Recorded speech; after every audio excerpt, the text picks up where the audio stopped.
Fala galera do Khan Academy, então estamos aqui já no nosso terceiro vídeo sobre a série de curvatura e até aqui nós já aprendemos alguns conceitos fundamentais para conseguir fazer este cálculo aí. Vamos relembrar esses conceitos? Então se a gente imagina aqui uma função qualquer num plano e a gente chama aqui essa função de S de t, né, onde t define os pontos da curva pra gente, uma função vetorial, tá? E primeiramente, para começar a pensar em curvatura, a gente tem que achar os vetores tangentes unitários em cada ponto da função aqui, beleza? E esse vetor, lembrando, ele é unitário porque pra gente não vai importar o módulo de cada vetor, vai importar a variação entre um vetor e outro, beleza? Já a curvatura que a gente definiu lá, sendo representada pela letra grega kappa, vai ser a taxa de variação entre esses vetores unitários, beleza? Só que essa taxa de variação não vai se dar em relação à parametrização t minúsculo que a gente usou aqui na nossa função. Ela vai se dar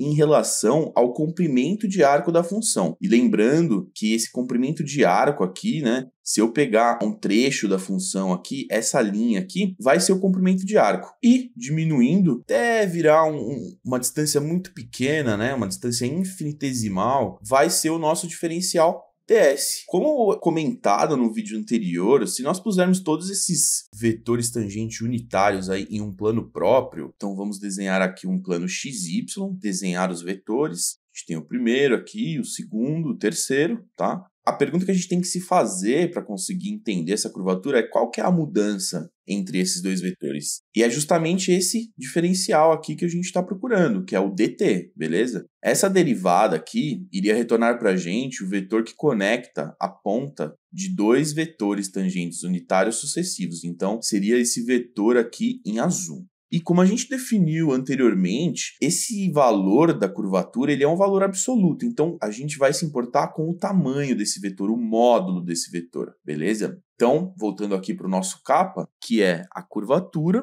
ela vai ser o módulo da variação da função vetor tangente unitário pela variação de comprimento de arco. Caso você esteja se perguntando, né, o porquê que a gente está usando a mesma letra para denotar a função, que é o S maiúsculo, e para denotar o comprimento de arco, é porque, na verdade, existe uma relação entre essas duas variáveis aí, tá bom? Que nós vamos ver aqui nos nossos próximos vídeos. Então, tomemos aqui um exemplo de cálculo. Vamos calcular aqui a curvatura de uma função específica. Para x de t, nós teremos cosseno de t vezes r. Esse R já vamos explicar o que é. E para a componente y, vamos ter seno de t vezes R. Essa função vetorial aqui é, na verdade, um círculo de raio R maiúsculo, beleza? Que é justamente esse R maiúsculo que está aqui tanto na componente x da função quanto no componente y da função. E, para não ficarmos presos também a um único exemplo, paralelamente, a gente vai fazer o cálculo mais generalista. Ou seja, para qualquer função de S de t, que é, na verdade, o cálculo literal.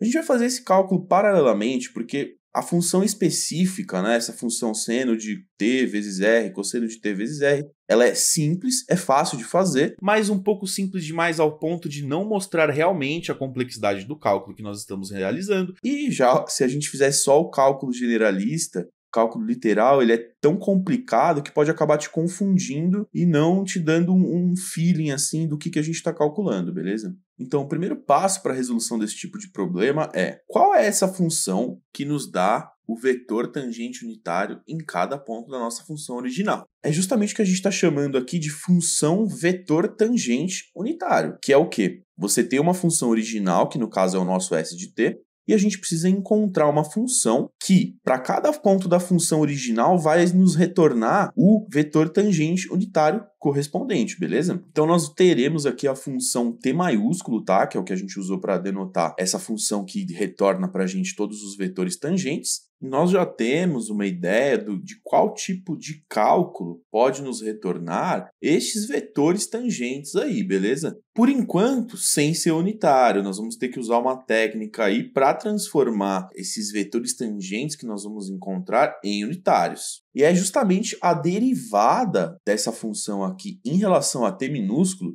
que vai retornar para a gente um vetor tangente em cada ponto da nossa função, beleza? Então, o que a gente tem que fazer aqui agora para conseguir encontrar essa função é simplesmente derivar essa função original aqui. Então, vamos aos cálculos. A derivada aqui da nossa componente x, que é cosseno de t vezes r, vai ser a derivada de cosseno de t, que é menos seno de t. O r é uma constante, então vai permanecer constante. A gente vai ter menos seno de t vezes r para a componente x. Para a componente y, a gente tem que derivar seno de t, que retorna cosseno de t. E, novamente, como o r aí é uma constante, ele não vai entrar para a derivação e vai permanecer na função. Então, a gente já tem aqui a nossa primeira derivada. E, para o nosso exemplo literal aqui, a gente vai ter simplesmente s' de t, que vai ser igual para a componente x, vai ser x' de t, e para a componente y vai ser y' de t. Então, essa daqui é a função que a gente pode interpretar como a nossa função